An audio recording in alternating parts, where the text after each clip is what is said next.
এইভাবে ধান বাহিনে ধান ঢেঁকিতে ভাঙে আর এইভাবে জাঁতাতে পিষে এতগুলো রাখাল কিষান মানুষজন, বউ বেটি, 5, 7টা 10, 12টা ছেলে মেয়ে, স্বামী আছে, শ্বশুর আছে, শাশুড়ি আছে, আরও কত যাও জল, বাড়ি ভর্তি মানুষ, কিভাবে যে কত কষ্ট করে সংসার চালিয়েছে। তারপরে আপনাদের স্বভাব কত খারাপ, কথায় কথায় বউকে গালি দেন। মুখ খারাপ করবেন কেন? আল্লাহ বলছেন যে তোমার শান্তি তৃপ্তির জন্য আমি তোমার স্ত্রী সৃষ্টি করেছি। তো যদি গালি দেন বউকে, তো শান্তি তৃপ্তি হবে কি দিয়ে? এটা আমি বলিনি, এই কথা আল্লাহ বলছেন। যার কারণে সাহাবী যখন বললেন হাকিম বিন মুআবিয়া আল কোসাইরি, আল্লাহ নবী স্ত্রীরা আমাদের কাছে কি পায়, আমরা কি কি দিব তাদেরকে, বলেন তো আল্লাহ নবী, ওরা আমাদের কাছে কি পায়? এক, ফাকসুহা মাক্তাসাইতা, যে মানের কাপড় পরো সে মানের পরাবা, আতেমা মাতায় এমতা, যে মানের খাদ্য খাও সে মানের খাওয়াবা। খাওয়া কাপড় পরা থেকে শুরু, কাপড়ের জিম্মেদারি আপনাকে দিতে হবে। ও যদি অভিমান করে তাহলে তার খারাপ, অভিমান করলে শয়তান সুযোগ পাবে। অভিমান কি জিনিস? কত যে তোমাকে বললাম যে একটু চিকন শাড়ি কিনো, একটু চিকন শাড়ি কিনো, তুমি কিনলে না, এর নাম হলো অভিমান। একবার যদি অভিমান করে মহিলা, তাহলে শয়তান তার সংসার ভেঙে ছেড়ে দিবে। একবার মা দেয়নি, আর একবার চেয়েছে তখন দেয়নি, তখন পরের দিন বলবে তোমার কাছে কত চেয়ে তুমি কোনো দিনই দাও না। এই যে শয়তান বলাচ্ছে, দিনে মানে কি বলিস তুই, দাও না তো তুমি, দিনেও তুই চলে যাও, তো ছেড়ে দাও, চলে যাও। আমি 1 মিনিটের মধ্যে 3 তালাক দিয়েছে, 10 তালাক দিয়েছে। শয়তান এই পর্যন্ত বলছে অভিমান করবেন না। মহিলা যেন অভিমান না করে, আর প্রতিবাদ করবেন না, সংসার ঠান্ডা হবে। মহিলার উচিত এভাবে বলা, চিকন কাপড় হলেও তোমার খুশি তো আমার খুশি, মোটা কাপড় হলে তোমার খুশি তো আমার খুশি। আমি চাঁপাইনবাবগঞ্জের গ্রামের মহিলা, লবণ ভাতেই খুশি, যাতে আপনি খুশি আমি তাতেই খুশি। আমার জীবনটা আপনার সাথে মিশিয়ে দিতে চাই, আপনার মতো হয়ে, আমার মতো হয়ে নয়, আপনার মতো হয়ে। তাহলে শয়তান সুন্দর করে বাড়ি থেকে চলে যাবে। আর একবার যদি খালি অভিমান করার সুযোগ পায়, তাহলে ওকে তালাক দেওয়া পর্যন্ত চালাবে। খালি বলবে যে তোর স্বামী একটা কথা শোনে না, তোর স্বামী একটা কথা, দেখ না কালকে শোনেনি, পরশু দিনে শোনেনি, এই যে একটু কাউকে বললি এটা শোনেনি। এভাবে আপনাকেও বলাবো। এই জন্য প্রতিবাদ, হ্যাঁ তুমি এই কথা বললে কেন, এই তুই কথা বললি কেন, এই তুই তোমার মাকে এই কথা তুই বললি কেন, হ্যাঁ তুই বললি কেন, তো বলেছে তুই কি হবে, তো বলেছে তুই চলে যাও, তো ছেড়ে দাও, চলে যাবো, এই যে শুরু হয়ে গেছে। এখন একটু পরই তালাক দিয়ে দিবে। এই পর্যন্ত শয়তান থাকে, সাবধান, মুখ খারাপ করবেন না। আল্লাহ রসুল বলছেন বউকে কটু কথা বলবা না। 3, 4 বউয়ের মুখের উপরে মারবা না, মারা যদি লাগে তো মুখের উপরে মারো। 5 লা তাতরুকা ইল্লা তাহজুরা ইল্লা ফিল বাইতে, তুমি তোমার বাড়ি ছাড়া তাকে কোথাও থাকতে দিও না। খালার বাড়ি যেতে পাবে না, নানির বাড়ি যেতে পাবে না, মায়ের বাড়ি যেতে পাবে না, জরুরি প্রয়োজন ছাড়া আপনার বাড়ি ত্যাগ করতে পাবে না। বাজার যাও তো বহু দূরের কথা, বাজার তো বহু দূরের কথা, মার্কেট তো বহু দূরের কথা। ভ্যানিটি ব্যাগটা হাতে করে চলা আপনাকে খারাপ লাগে না? দিনরাত ভ্যানে উঠে ঘুরে আপনাকে খারাপ লাগে না কেন? আমরা যদি একদিন দেখি এরকম ভ্যানে উঠেছে অজ্ঞানে, কি কথা, শরম থাকা দরকার, আপনাকে খারাপ লাগা উচিত। যাবে কেন? জরুরি প্রয়োজন ছাড়া বাড়ির বাইরে যেতে পারবে না। আগে যেমন আপনার ফুফু, আপনার খালা, নানিকে দেখতেন যে পুরুষ মানুষ সামনে পড়লে ওরা কি করতে, হাঁটতে হাঁটতে একদিকে যে দাঁড়াইতো, তাই না? ফুফুর বাড়ি গেছেন, ফুফুকে আসছে সাথে, তখন রাস্তায় মানুষ পড়েছে, তখন ফুফু কি করেছে? আমি হাঁটতে থেকেছি, দেখছি আর একটু আগে ফুফু একদিকে দাঁড়িয়ে আছে, তো লোকটা যখন পার হয়ে গেছে তখন আমার ফুফু আবার হাঁটতে লাগলে। এইটা স্বভাব ছিল। তো পুরুষ মানুষ দেখলে তারা রাস্তা থেকে সরে যেয়ে দাঁড়াইতো। আর ওই বাড়িতে আপনার স্ত্রী চাঁপাইনবাবগঞ্জের বাজারে ঘুরে, আর আপনি বলছেন আমি শিক্ষিত মানুষ। ভুল হিসাব, আপনি শিক্ষিত নন, আপনি মূর্খ মানুষ। শিষ্টাচার বলে আপনার কাছে কোনো জিনিস নেই। সম্মানিত দিনী ভাই বোন, রাসূল সাল্লাল্লাহু আলাইহি সাল্লাম যা বলেছেন তাতে সদাচরণে জান্নাতুল ফেরদাউস পাওয়া যাবে।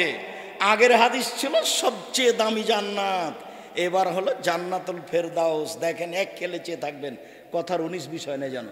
উমামা বাহেলি রাদিয়াল্লাহু তাআলা আনহু বলেন, আল্লাহ রাসূল বলেছেন আনা যাইমুন বিবাইতিন লিমান তারাকাল মিরাহা ওয়াইন কানা মুহিক্কান। কেউ যদি তর্ক ছেড়ে দেয় সত্য হলেও তর্ক করবে না। আব্দুর রাজ্জাক সাহেব এটা বলেছেন, আরে না এটা বলেছেন, আরে না এটা বলেছেন, আসসালামু আলাইকুম গেলাম, ভাই আমি তর্ক করতে রাজি নই, আমি গেলাম।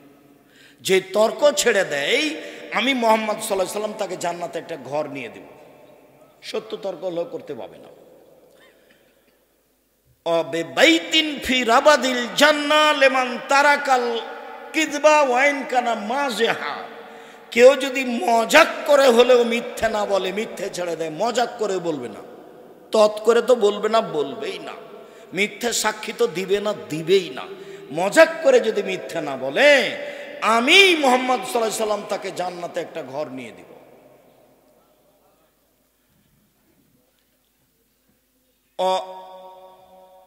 ওমান হাসানা খলকাহু আলাল জান্নাত লিমান হাসানা খলকাহু।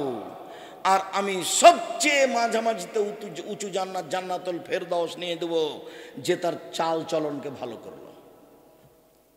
যদি না বুঝাতে পারি আমি ওর ব্যর্থ, আপনাকে আমি বুঝাতে পারলাম না। তর্ক ছেড়ে দিলে জান্নাতে একটা ঘর, মিথ্যে কথা ছেড়ে দিলে জান্নাতে একটা ঘর, আর জান্নাতুল ফেরদাউস হবে যার চাল চলন ভালো, তার জন্য উনি নিয়ে দিবেন। মুহাম্মদ সাল্লাল্লাহু আলাইহি সাল্লাম আপনাকে নিয়ে দিবেন, উনি জিম্মেদার। যার চাল চলন ভালো তাকে আল্লাহর নবী কি নিয়ে দিবেন? জান্নাতুল ফেরদাউস নিয়ে দিবেন। মনে থাকবে না মনে হয়? যার চাল চলন ভালো আল্লাহ নবী তাকে কি নিয়ে দিবেন? জান্নাতুল ফেরদাউস নিয়ে দিবেন। উনি বলছেন আমি জিম্মেদার, আমি নিয়ে দিব। তো চাল চলন কি জিনিস? তো অবাক কথা। চাল চলন ভালো আচরণ দিয়ে দুইটা বড় বড় নেকির ইবাদতের নেকি হবে, দুইটা বড় বড় ইবাদত তার নেকি হবে। আয়েশা রাদিয়াল্লাহু তাআলা আনহা বলেন, আল্লাহর নবী বলেছেন, ইন্নামাল মুমিন ইয়াজাদু বিহুসনি খুলুকিহি দারাজাতা সাইমুল কায়েম। মানুষ ভালো চাল চলন আচরণ দিয়ে রাতে তাহাজ্জুদ পড়ে যত নেকি হয়, ভালো চাল চলনে তত নেকি হয়। নিয়মিত সিয়াম রোজা থেকে যত নেকি হয়, ভালো চাল চলনে তত নেকি হয়। মনে থাকবে? ভালো চাল চলনে 1 নিয়মিত তাহাজ্জুদ, ভালো চাল চলনে 2 নিয়মিত রোজা, নফল সিয়াম। মনে থাকবে না মনে হয়? মনে থাকবে না? তুমি তো ভুল বুঝেছো। সাপ্তাহিক 2টা বললে হবে না, সবটাই বলতে হবে। যদি সবটাই মনে করে থাকো তাহলে ঠিক আছে। নিয়মিত নফল সিয়াম মানে সপ্তাহে 2টা, ওই হিসাবে ঠিক আছে। নিয়মিত নফল সিয়াম দিয়ে জানে কি হয়, ভালো চাল চলনে তাই নাকি হয় 1। 2 নিয়মিত তাহাজ্জুদ পড়ে জানে কি হয়, ভালো চাল চলনে তাই নাকি। আবু মালিক আশআরী রাদিয়াল্লাহু তাআলা আনহু বলেন, রাসূল সাল্লাল্লাহু আলাইহি সাল্লাম বলেছেন, আল মুমিন লিল মুমিন কাল বুনিয়ান ইয়াসুদ্দু বাযুহু বাযান সুম্মা সাব্বাকা বাইনা আসাবে। একজন মুমিন আরেকজন মুমিনের জন্য প্রাচীরের মতো, একজন মুমিন আরেকজন মুমিনের জন্য প্রাচীরের মতো। তারপর দেখালেন এইভাবে, আল্লাহ রাসূল বলছেন, দেখো দেখো দেখো পৃথিবীর মানুষ দেখো, বাস্তব দেখো, ডান হাতের আঙ্গুল বাম হাতের মধ্যে ঢোকালেন, এইভাবে মুসলমান থাকবে। এখন যদি একজন বিপদে পড়ে আর বিপরীত দলের, তাহলে এমন খুশি হয়, গর্ব হয় করে, ঠিক আছে ঠিক আছে ঠিক আছে, তুই বিপদে পড়েছিস, ঠিক আছে, তোর স্বভাব গুণে পড়েছিস তুই, এভাবে বলছে। আমার চোখের দেখা গরু জবাই করেছে, আমার চোখের দেখা গরু জবাই করেছে, গরু। সেটা কি ছিল? বিপরীত দলের লোক পরীক্ষায় ফেল করেছে, যে ছেলে খুব মাতাব্বরি করতো ও পরীক্ষায় ফেল করেছে, তখন এই গরু জবাই করেছে খুশিতে। আর এখন তো আপনারা দেখতে পাচ্ছেন নেটে এমন হুজুর বলছে, একবারে ধুয়ে ছেড়ে দিছে, বাচ্চা টাচ্চা করে কি যে বলছে, তার মনে হচ্ছে বুদ্ধি কমে গেছে না কি, আল্লাহ ভালো জানে। আলেম ওলামা মানুষ যেসব আলেম ওলামা আর একজনের বদনাম করে, তখনও সে আলেম, এটা আমার কাছে ধরা পড়ে না। আমার মনে হয় আমি যেভাবে বুঝি তাতে ও আলেম নয়। তো বদনাম না করে তো বাঁচা যায়। আমি 90 সাল থেকে মাঠে আছি, 90 সাল থেকে এখন পর্যন্ত আমি কোনোদিন কারোর বিরুদ্ধে একটা বাক্য বলিনি, আমি কোনোদিন মাযহাবের নাম নিনি, আমি সরকারের পাতায় পড়ি না, জীবনে কোনোদিন নিনি। আছি তো, ভালোভাবেই আছি আলহামদুলিল্লাহ। আপনার বিরুদ্ধে কথা বলার আমার প্রয়োজন হয় না, আমি পিছন দিকে তাকিয়ে দেখি না কে আছে। ও যদি আমাকে লুটে ধুয়ে খেয়ে নেয় তবে আমি কিছু বলবো না, বরং ও যদি গালি দিতে দিতে থেমে যায় তো আমি আবার পাল্টা রিং দিয়ে বলি, ভাইজান গালি মনে হয় শেষ হয়নি, টাকা মনে হয় শেষ হয়ে গেছে, তো যদি আপনার কিছু থাকে তাহলে বলে নেন। অনেক দিন আমি এভাবে পাল্টা রিং দিয়ে বলেছি, আর গালি শুরু করেছে মানে মা বোনকে দিয়ে শুরু করেছে। তারপরে আমি বলেছি, ভাইজান আর কি কিছু বলার ছিল? মনে হয় টাকা শেষ হয়ে গেছে, কথা মনে হয় বাকি ছিল, বলেন। পাল্টা তাকে কিছু রকম পরিবেশ আল্লাহ আমাকে দেয়নি, ওটা আমি ভাবি না। আর আমি জীবনে যা করছি তা আমি ভেবে চিন্তে করিনি, কোনো পরামর্শ বৈঠক করে করিনি, যা করি সব এমনিতেই আসে। আমি কোনোদিন কারো বক্তব্য শুনতে যাইনি, কে কি বলে এটা হিসাব করতে পারি না। আমি মোবাইলে অন হলে রিং হলে অন করতে পারি, আপনার নাম আমি সেভ করতে পারি না। আমি তো বড় মোবাইল চালাতে পারি না, কে আমাকে গালি দিল ধুয়ে ছেড়ে দিল সেটা আমি দেখিও না। ওই পাতাই পড়ি না, ওই পাতা আমি একবার ছিঁড়ে টুকরা টুকরা করে দিয়েছি, ওটা দেখি না। সম্মানিত দিনী ভাই বোন, বলছিলাম রাসূল সাল্লাল্লাহু আলাইহি ওয়াসাল্লাম বলছেন সব মুসলমান এইভাবে। তাহলে দল করে পার্টি করে আর একজনের বদনাম করে গিবাত করে জেলে দিয়ে কি করলেন আপনি? আল্লাহ রাসূল বলছেন আল মুমিন লিল মুমিন কারাজুলিন ওয়াহিদ ইনিস্তাকা আইনুহু ইস্তাকা কুল্লুহু ইনিস্তাকা রাসু ইস্তাকা কুল্লুহু। সারা পৃথিবীর মুসলিম পুরুষ নারী একজন, সারা পৃথিবীর মুসলিম পুরুষ নারী একজন। যদি চোখ ব্যথা করে সারা শরীরে ব্যথা বুঝি, আমি ব্যথিত হলে আপনাকে ব্যথিত হতে হবে, তার নামে একজন। মাথায় ব্যথা হলে সম্পূর্ণ শরীরে ব্যথা বুঝতে পারি, আমি বিপদে পড়লে আপনিও সে বিপদ ভোগ করবেন, তার নাম একজন। রাতে বাড়িতে দুর্ঘটনা, তাড়াহুড়া করে উঠে আসতে হবে, ভাইজান কি খবর, কি হয়েছে, মেয়ের অসুবিধা নাকি, অ্যাম্বুলেন্স ডাকবো? ভাই কি করতে পারি বলেন আপনার, আমি কি করতে পারি বলেন আমাকে, আমি কোথায় যাব, কোন ডাক্তার ডাকতে যাব আপনি বলবেন, কারণ আপনি প্রতিবেশী। আপনি বলছেন ঠিক আছে ঠিক আছে, মর মর মর। তো আপনার ইমানটা কখন চলে গেছে? তো সহজ নয়, নরম আচরণ হতে হবে। সদাচরণ কাকে বলে? সদাচরণ কি জিনিস? সদাচরণের নেকি সবচেয়ে ভারী কেন? আলোচনার শেষের দিকে আসছি। আবু হুরায়রা রাদিয়াল্লাহু তাআলা আনহু বলেন রাসূল সাল্লাল্লাহু আলাইহি সাল্লাম বলেছেন আর রাহিমুশ শুহনাতুন মিনার রহমান, সদাচরণ রহমান থেকে বের হয়েছে মানে দয়া। সদাচরণ রহমান থেকে বের হয়েছে মানে দয়া। রহমান বলেন এই মানুষ শোনো, মান ওয়াসালাকে ওয়াসালতুহু, এই সদাচরণ শোনো, মান ওয়াসালাকে ওয়াসালতুহু মান কাতাকে কাতাতুহু। সদাচরণ তোমাকে যে নিবে আমি আল্লাহ তাকে নিব, সদাচরণ তোমাকে যে ছেড়ে দিবে আমি আল্লাহ তাকে ছেড়ে দিব।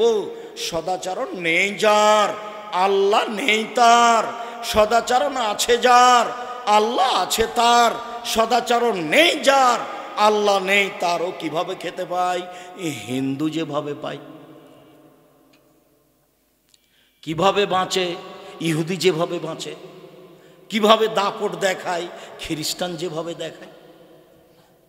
কথা বুঝতে পারেননি? ওর তো আল্লাহ নাই এ কথা আমি বলিনি, হাদিস তো বোখারি মুসলিম, সব হাদিস গড়ানে বোখারি মুসলিম। আয়েশা রাদিয়াল্লাহু তাআলা আনহা বলেন যার রাহিমু মুআল্লাকাতুন বিল আরশ, সদাচরণ আল্লাহর আরশ ধরে ঝুলন্ত সদাচরণ, এটা সদাচরণ।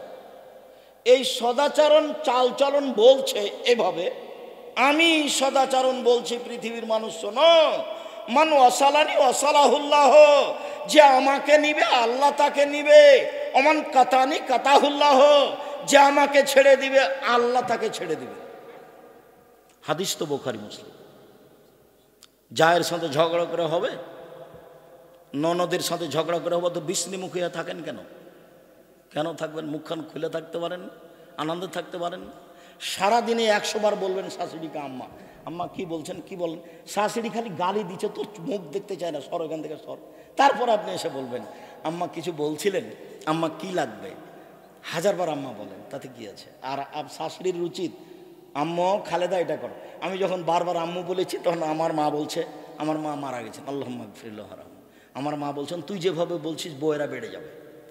যে বউয়েরা বেড়ে যাবে কেন মা? শাশুড়ি বৌমাকে একটু বলুক না সারাদিনে 40 বার, মা খালেদা আম্মু এটা বিছানাটা ঠিক করো তো, আম্মু খালেদা ঘরটা ঝাড় দাও তো, আম্মু ঝাড়ু দাও ভালো করে। আচ্ছা সারাদিনে শাশুড়ি বৌমাকে মা বলুক না, দেখি কি হয় সন্ধ্যায় গিয়ে। তো এখন শাশুড়ি অত গালি দিলে হবে? একটু ঠান্ডা হতে হবে। ঠান্ডা হোক আর না হোক, আপনি বৌমা বাড়িতে সবসময় ফুর্তি থাকবেন, দৌড়িয়ে যাবেন। খালেদা একবারে কথা শেষ হলে উপস্থিত, কি আম্মা কি বলছিলেন? খালেদা কথা শেষই হয়নি, শ্বশুরে ডাকছে, আব্বু কি বলছিলেন, কি লাগবে, এক গ্লাস পানি লাগবে? তো এমনি তারা খুশি হয়ে যাবে, মনে দোয়া করবে, তার নাম হলো আশীর্বাদ। আর 14 বার ডাকা পাওয়া যায় না, খালেদা নেই, খালেদা নেই, খালেদা নেই। এসব বউ দিয়ে কি করব, এসব বউ কি চলবে? এই যে অভিশাপ, কথা বুঝতে পারিনি, এটা হলো অভিশাপ। আপনি হালকা, তুমি একটু হালকা হও, বৌমা মানুষ, হালকা হও, শ্বশুরকে সম্মান করতে শিখো। বুখারী মুসলিমের হাদিস, কাতাদা রাদিয়াল্লাহু তাআলা আনহা তার ছেলের বাড়িতে গেলেন, যাওয়ার সাথে সাথে বৌমা পানি ঢেলে দিলেন। ওই হাদিস দিয়ে পেশ করেছি, বৌমা শ্বশুরের সেবা করবে, খিদমত করবে, প্রয়োজনীয় জিনিস দিবে। আপনি শ্বশুর শাশুড়ি ভালো সম্মান করতে শিখেন, স্বামীকে ভালো সম্মান করতে শিখেন, আপনার জন্য ভালো হবে, ওরা ভালোবাসবে। আপনি গাদ্দাল হয়ে বসে থাকবেন, তাহলে ভালোবাসবে নাকি? এটা তো হবে না। হালকা, তাহলে দোয়া পাওয়া যাবে, দোয়া, আশীর্বাদ, ওর নাম আশীর্বাদ। দোয়া পাওয়া যাবে, আশীর্বাদ পাওয়া যাবে, মানুষের শ্বশুর শাশুড়ির আশীর্বাদ দিবেন। আর তোমরাকে বলে যাচ্ছি, বাপ মায়ের উপরে মন খারাপ করবে না। সকালে উঠে দেখছো যে সবচেয়ে খারাপ মানুষ আমার মা, আচ্ছা হলো, এটাই ঠিক, তারপরে তুমি মন খারাপ করতে পারবে না। তোমার বউ তো তোমার মাকে দেখবে না, ও তো বয়স্ক মানুষ, পেশাব করেছে, পায়খানা করেছে, পায়খানা পরিষ্কার করবে তুমি, পেশাব পরিষ্কার করবে তুমি, কাপড় খেঁচে দেওয়া তুমি, কাঁধে করে মেডিকেলে নিয়ে যাবা তুমি, মেডিকেল থেকে নিয়ে আসবা তুমি, গোসল করিয়ে দিবা তুমি, কাপড় পরিয়ে দিবা তুমি। একদিন ছিল তুমি তোমার মায়ের কোলে, এখন তোমার মা তোমার কোলে। যাবতীয় প্রয়োজন তুমি তোমার মায়ের শেষ সারা দিবা। যেদিন তোমার মা থাকবে না সেদিন তুমি বুঝতে পারবা অসুবিধা, অভাব কাকে বলে। সেদিন লাখ অভাব বুঝে কোনো লাভ হবে না। আমি নিজেও, আমার মনে হয় আমার মায়ের কথায় আমি উঠতাম আর বসতাম। এরপরে এখন আমি দেখি কত কাজ যে আমি মায়ের জন্য পূর্ণ করিনি। আমার মনে হয় ওইটা মনে হয় আমার করা ভালো ছিল, ওইটা মনে হয় আমার করা ভালো ছিল। খালি আমি ওই আমার একাই হলে কিনা আমার ধান্দা আছে, অথচ আমার মায়ের কথাতে আমি উঠতাম আর বসতাম, তারপরেও আমার অভাবই মিটে না চলে যাওয়ার পরে। খালি মাঝে মধ্যে কথা যা ওখানে থেমে যায়, খালি মাঝে মধ্যে কথা যা ওখানে থেমে যায়। আমার বাপ আমাকে বলেছিল, বেটা এই পাঞ্জাবিটা ভারী লাগে। তো আমি তো যুবক মানুষ, পাঞ্জাবি কি আর ভারী লাগে? এইটা আমার খালি অন্তর থেকে সরেই না। আমি ওটা ভাবতে ভাবতে অনেক সময় আমি নিজেকে হারিয়ে ফেলি। আমার বাপ তো বলছিল যে পাঞ্জাবি ভারী, আমি তখন পাঞ্জাবি ভারী বুঝতে পারছি। আমার বাপ তো ঠিকই তাহলে পাঞ্জাবি ভারী বুঝেছিলেন, কিন্তু আমি বুঝেছিলাম পাঞ্জাবি কি আর ভারী হয়? মানে পাঞ্জাবি মোটা কাপড়ের ছিল, বুঝতে পারছেন না মনে হয়। পাঞ্জাবিটা কেমন কাপড়ের ছিল? মোটা কাপড়ের ছিল। তা আমার বাপ জোয়ান মানুষ, এখন অচল, চলতে পারছে না, ওরকম বিছানা পড়ে থাকেননি, কিন্তু বলছে বেটা পাঞ্জাবিটা ভারী। তা আমি খালি মনে মনে বললাম যে পাঞ্জাবি কি আর ভারী হয়? তো ওই পাঞ্জাবিটা বাদ দিয়ে আমি কালকে একটা হালকা কাপড়ের পাঞ্জাবি কিনবো, করবো। এইটা আমি করলাম না, এটা দিয়ে আমার খালি অভাবই মিটে না। মনে হয়েছে যে আমার পুরো জীবন ঘাটতি হয়ে আছে। সব কথা মনে পড়ে যে টাকা পয়সা, চাউল বিক্রি এত টাকা, সরিষা বিক্রি এত টাকা, রায় বিক্রি এত টাকা, কালাই বিক্রি এত টাকা, গম বিক্রি এত টাকা, 1000 টাকা পাঠালাম। তখন আমি বলতাম আমার বাপকে 1000 টাকাতে পাঠাতে কত কষ্ট করতে হয়েছে। তারপরে একবার 6 মাস পরে পত্র লিখছি যে আমি টাকা পাইনি। তখন আমার আব্বা যে লোককে দিয়েছে ইন্ডিয়া, টাকা পাঠানো খুব কঠিন, যারা ব্যবসা করে তার হাতে দেয়, সে তখন ওই টাকা ভাঙ্গায়, 1000 টাকাতে 400 টাকা পায়, সে আবার কে কার কাজ করে, এত টাকা মনিটর করা লাগে। তো যখন আমি বললাম যে টাকা পায়নি, তখন আমার আব্বা দৌড়াতে দৌড়াতে সে লোকের কাছে গেল, দিয়ে বলল যে ভাইজান আমার ছেলে টাকা পায়নি। তখন বলছে ভাই আমি আপনার টাকাটা আমার প্রয়োজনে খরচ করে দিয়েছি, দিতে পারিনি। আমার আব্বার কাছে এটা যে কত ভারী ছিল, আমি ভাবতে ভাবতে আমার অনেক সময় পার হয়ে যায়। আমি কেন পাঞ্জাবিটা কিনে দিলাম না, এটা আমি মানে নিজেকে আমি বুঝাতেই পারি না।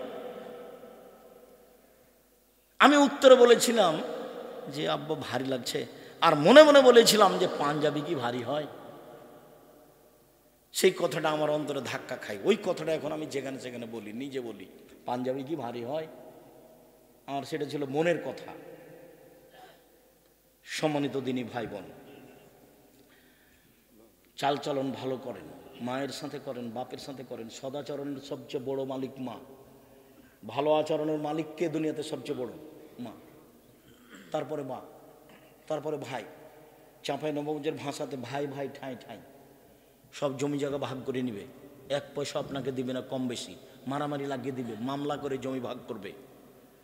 কাজে এর সাথে ভালো আচরণ করতে হবে। বউ এর ব্যাপারে উল্টা কথা বলবে, বউ সারা রাত যা বলেছে তা গ্রহণ করবেন না, বিবেচনা করে কথা বলবেন। ভাইয়ের উপরে মন খারাপ করে কোনো লাভ নেই, কথা বন্ধ করে কোনো লাভ নাই। মুসলমান কথা বন্ধ রাখতে পারে না, আলেম মানুষ বন্ধ করেছে, ওরা থাক, কোন ফাঁক দিয়ে পার হবে তারা জবাব দিবে। আপনি কখনো কথা বন্ধ করবেন না। আগামীকাল সন্ধ্যা হতে হতে কথা চালু করতে হবে, ভাইয়ের সাথে, বোনের সাথে, বাপের সাথে, মায়ের সাথে। রাগকে মাটিতে পুঁতে দিতে হবে। রাগ বলে কোনো জিনিসই নাই। চাঁপাইনবাবগঞ্জের ভাষাতে রাগের মুখে পেশাব করে দেন। রাগ বলে কোনো জিনিসই নাই। যেমনভাবে বলেছি যে থোবড়া শব্দের মুখে পেশাব করে দিতে হবে, থোবড়া নাই। 20 বছর পরে চাঁপাইনবাবগঞ্জের লোক যেন বলে, কেউ যদি বলে থোবড়া, তো আরেকজন বলবে থোবড়া কি জিনিস গো, এটা যেন বলে। এমনভাবে ভুলে যেতে হবে ডুলি বিবি, এমনভাবে ডুলি বিবি ভুলে যেতে হবে যে 20 বছর পরে কেউ যদি বলে ডুলি বিবি, তার একজন বলবে ডুলি বিবি কি জিনিস গো, ডুলি বিবি শব্দ তো আমরা কোনোদিন শুনিনি। এমনভাবে ভুলে যেতে হবে। থোবড়া ঢুলি বিবি এর কোনো জিনিস নাই এগুলো। আমাটা ব্যবহার ক্ষীর কাছে বরণতা একবার এইসব জিনিসের মুখে পেশাব করে দিতে হবে, এই জিনিসই নাই। এগুলো সমাজকে ধ্বংস করা, মানুষের মধ্যে ভ্রাতৃত্বভাব মিটিয়ে দেওয়া, না রাখা, এগুলো সব মাধ্যম। সম্মানিত দিনী ভাই বোন, সকল দিনী ভাই বোনের কল্যাণ কামনা করে বিশেষভাবে আন্তরিকভাবে অনুরোধ জানিয়ে 5 ওয়াক্ত সালাত আদায় করবেন। আপনি হালাল রুজি উপার্জন করবেন, কোরআন মাজিদ তেলাওয়াতে অভ্যাসী হবেন, আড্ডা পিটবেন না। সাথে সাথে আজকের আলোচনা যেটা বললাম সদাচরণের উপরে, সম্ভবপর মানুষ হিসেবে রাগকে দমন করে সদাচরণের চেষ্টা করবেন। আল্লাহ তুমি সর্বশক্তিমান, আমাদের এটা তৌফিক দান করো। আমরা যেন আজ থেকে মানুষের হাতে সচেতন করতে পারি। আল্লাহ আমাদের যারা মারা গেছে তুমি তাদের কবরের শাস্তি মাফ করো। একটু গরম পানি দাও তো। আমরা আলোচনার শেষে চলে এসেছি। কাতারের মধ্যখানে চেয়ার রেখে নামাজ পড়া কি সঠিক? পড়া যায়, তবে এক পাশে হতে হবে, কাতার ওটা মিল খায় না। চেয়ার তো আমরা পছন্দ করিনি, এখন নিরুপায় হয়ে বলছি। জি, সে আসলে আপনি শরীরের গতিতে পড়েন, এটা আমরা বলে এসেছি। এখন মনে মনে বলছি যে না করলেও মানুষ চালু রাখবে, তাই এভাবে থাকি আর কি। জি, তো আপনি একদিকে করবেন সম্ভবপর। লিল্লাহে আল্লাহু আকবার বলা এটা কি কাফেরদের আচরণ? লিল্লাহে আল্লাহু আকবার না, লিল্লাহে তাকবীর আল্লাহু আকবার এটা কাফেরদের নয়, এটা মুসলমানদের।